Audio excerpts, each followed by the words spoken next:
Upgrades.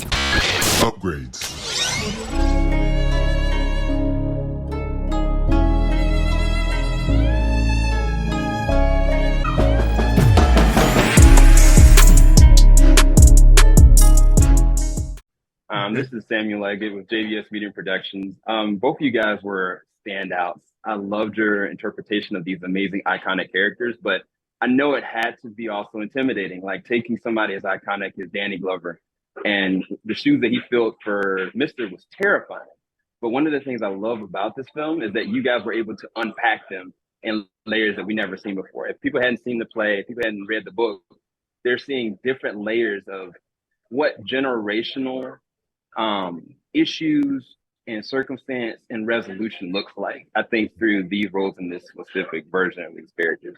I wanted you guys to kind of talk towards that in the sense that you already kind of brought it up, like the different generations and what they mean. But I think for you guys, for this current generation, like for me, I learned a lot from my grandfather. I learned like certain elements of like, okay, this is how you treat somebody. This is how you say yes, sir, no, sir.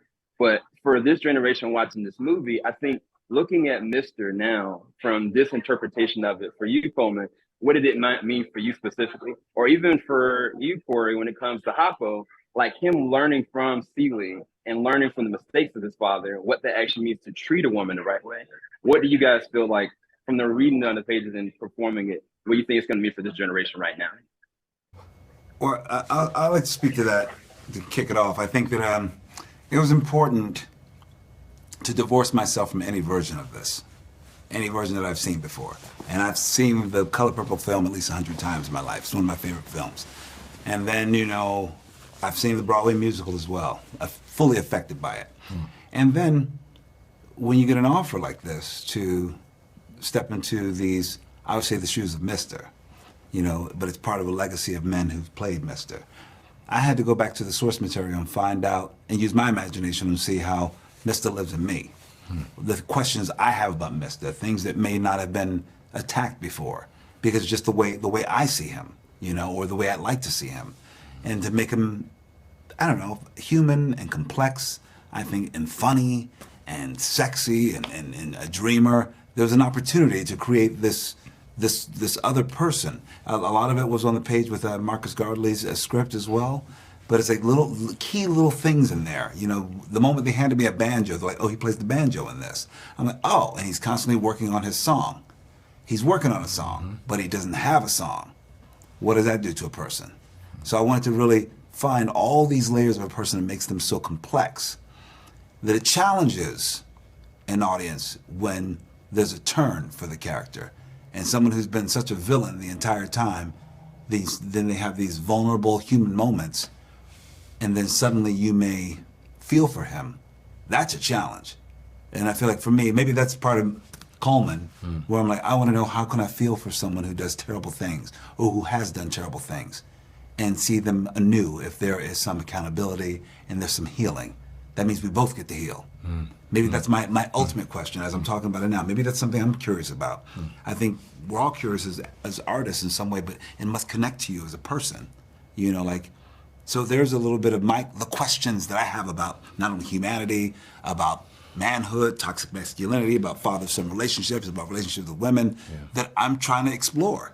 And it shows up there in collaboration with my artists, my directors, and the whole team. Yeah, I mean, it's interesting, like when we're talking about these subjects and how much is bringing up, because like you said, we're still kind of in process and processing what that was and what the Color Purple is to us today versus when we were even shooting it. But I do remember just having the thought of Harpo.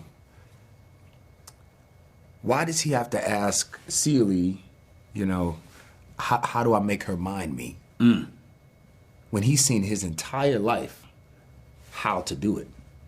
Like he's seen it, but he asks her how to make another woman mind. And that in and of itself is radical to me, because I was... Curiosity, right. Yeah, because I was like, oh, here's a young man who has witnessed it, but there is something inside of him that makes him go, how do I make her mind me? But not in the way that my father does it. I want her to love me as much as I love her. I want her to be filled as much with the love. And so it's just interesting, like just thinking about what makes, you know, these characters. Anyways, I'm going off on a bit of a tangent there, but I think that generational trauma, it's all about making a choice, you know, and I'm glad that Hapo makes the choice he makes. He made the wrong choice to put his hands on Sophia, but in the end they find each other, and that's love, man. That's the God in the story. No, it's so powerful. Thank you, guys. Appreciate it. Thank you. Rated PG-13. Falling off the top of the